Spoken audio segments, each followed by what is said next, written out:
And for a closer look at the terrible fire toll in the northern part of the state, Sheriff Kory Honea of Butte County joins us by phone. Sheriff Honea, so many people displaced, all the death there. What is your main task now? Well, from a law enforcement perspective and from a coroner's perspective, because I'm also the county coroner, we are first preparing ourselves in the event that we need to evacuate additional areas. This fire is still going on. So we have law enforcement officers here that would help with that. Once the area is evacuated, of course, then we have law enforcement officers who will remain there to provide security, prevent, hopefully, anybody from getting in there and engaging in looting. And then on the other side of that, many people have been displaced. We are receiving a lot of reports from people that cannot find friends or loved ones, and so we're investigating those as missing persons. That's a pretty daunting task, given how big this particular situation is. And in addition to that, we are in the process of going into the burned out areas and recovering human remains that perished in the fire. And the process of identifying those remains, how are you dealing with that? So that is a difficult process, made more difficult by the fact that many of these people succumbed to the fire. In some cases, we have badly burned bodies.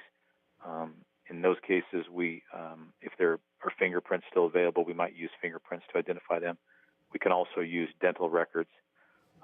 If that's not possible, we would look to use DNA.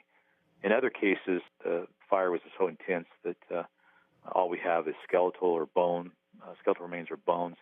And then we also believe that there's a high likelihood that some of the remains may have been completely consumed by the fire. It's just almost impossible to imagine how horrible. How are you going about trying to reunite people with their loved ones? So we've got people dispersed all over. And, of course, we have a good number of them in shelters. But beyond that, there were a lot of people that didn't go to shelters, and they either went with friends and family, or some got hotels in other locations. And so it has been a difficult task. We are working to try to do that. We're asking people if they're missing a friend or family member to contact our office, and we'll provide some numbers so you can perhaps put that up. We ask that they contact us, and then we're checking our system to see if we can locate them. We're checking with the local shelters, trying to get information from the local shelters. And we're also asking those who have reported them to utilize their own networks to try to locate them if they do let us know.